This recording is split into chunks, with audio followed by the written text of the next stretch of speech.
আমরা জানব কেন্দ্রস্থ কোণ এবং বৃত্তস্থ কোণ ও কেন্দ্র বিশিষ্ট একটি বৃত্ত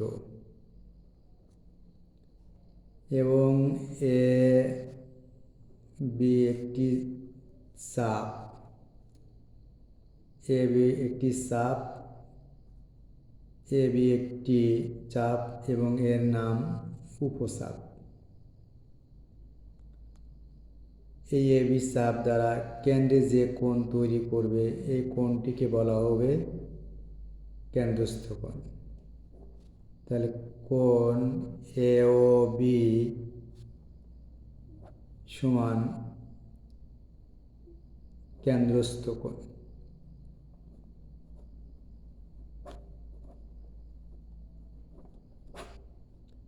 অপরদিকে ও কেন্দ্র বিশিষ্ট একটি বৃত্ত এ বি চাপ যার পরিধির সঙ্গে একটি বিন্দু সি নেওয়া হলো, এ সি এ বি একটি কোণ তৈরি করলো, এ বি একটি জ্যা, বিসি একটি জ্যা এবং পরিধির সঙ্গে যে কোণ তৈরি করে এ বি একটি চাপ, পরিধির সঙ্গে যে কোণ তৈরি করবে এই কোণটিকে বলা হয়, এই কোণটিকে বলা হবে বৃত্তস্থ কোণ। বৃত্তস্থ কোণ। আরেকটি বৃত্তি যদি আমরা অঙ্কন করি ও কেন্দ্র বিশিষ্ট, তাহলে আমরা এটা পরিষ্কারভাবে বুঝতে পারি কি না যে কোণ এ সি বি বৃত্তস্থ কোণ, কোণ এ ও বি কেন্দ্রস্থ কোণ। কেন্দ্রে যে কোণটি তৈরি করেছে কেন্দ্রস্থ কোণ। বৃত্তের পরিধির পূর্বর যে বিন্দুটি নেওয়া হলো এই বিন্দুতে পরিধিতে যে বিন্দুতে একই চাপ, চাপ একটা এ বি চাপ, এই পরিধির সঙ্গে যে কোণ তৈরি করলো বৃত্তস্থ কোণ। বৃত্তস্থ কোণ এবং কেন্দ্রস্থ কোণ। এই বৃত্তস্থ কোণ কেন্দ্রস্থ কোণ আরও আমরা এখানে দেখতে পারি।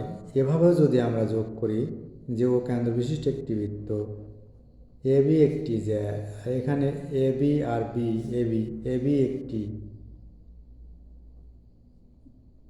চাপ, এখানেও যদি আমরা কোণ তৈরি করি এই কোণটি কোণ এ ও বি কেন্দ্রস্থ কোণ, কোণ এ ও বি কেন্দ্রস্থ কোণ। আমরা এভাবেও বলতে পারবো কোণ এ ও বি কেন্দ্রস্থ কোণ, মানে এই পাশেও এটাও কেন্দ্রস্থ কোণ। কেন্দ্রস্থ কোণ। এখন এই চাপ দ্বারা এ বি চাপ দ্বারা যদি পরিধির সঙ্গে যোগ করে দেই, এটি যে কেন্দ্রে যে কোণ তৈরি করেছে কেন্দ্রস্থ কোণ, আর বৃত্তের পরিধির সাথে যে কোণ তৈরি করলো এটি নাম দেওয়া হলো সি, যে কোণটির নাম কোণ এ সি বি, এটি বৃত্তস্থ কোণ, এটি বৃত্তস্থ কোণ। আমরা জানি বৃত্তস্থ কোণ একই চাপের উপরে, এ বি একটি চাপ, এই চাপের উপরে বৃত্তস্থ কোণ এ সি বি এবং কেন্দ্রস্থ কোণ এ ও বি কেন্দ্রস্থ কোণ অর্ধেক, কেন্দ্রস্থ কোণের অর্ধেক বৃত্তস্থ কোণ, বৃত্তস্থ কোণ কেন্দ্রস্থ কোণের অর্ধেক। আবার এটাও বলতে পারবো যে কেন্দ্রস্থ কোণ বৃত্তস্থ কোণের দ্বিগুণ, কেন্দ্রস্থ কোণ বৃত্তস্থ কোণের দ্বিগুণ।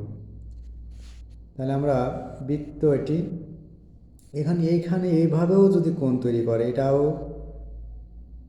কেন্দ্রস্থ কোণ, এখানেও যদি হয় এটিও কেন্দ্রস্থ কোণ, চাপ তখন এটা, এদিকে যে এটাও এভাবেও এটাও কেন্দ্রস্থ কোণ, চাপ তখন এটি যদি এ বি হয়, এটি যদি সি হয় তাহলে এসি তখন এটি কেন্দ্রস্থ কোণ, বিসিতে চাপে এটা কেন্দ্রস্থ কোণ, আর A B A C B চাপে এটাও হচ্ছে কেন্দ্রস্থ কোণ।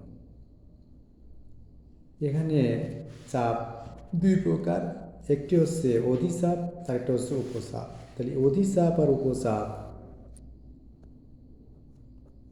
এ বি চাপ, এই এ বি চাপ এটি হচ্ছে উপচাপ, উপচাপ। আর এখানে A C B, A C B এটা অধিচাপ, অধিচাপ, অধিচাপ। এখন আমরা এটাও জানি একই চাপের উপর সকল সকল বৃত্তস্থ কোণ পরস্পর সমান। সকল বৃত্তস্থ কোণ, যতগুলি বৃত্তস্থ কোণ তৈরি করা হবে একটি চাপ হবে শুধুমাত্র এবি। এবি চাপ দ্বারা এখানে একটা ডি দিলাম, এখানে দিলাম আমরা ই, তাহলে এই কোণ এ ই বি, কোণ এ সি বি, কোণ এ ডি বি, এরা পরস্পর সমান। একই চাপ এবি চাপের উপর দণ্ডায়মান এগুলো বৃত্তস্থ কোণগুলো পরস্পর সমান। ধন্যবাদ।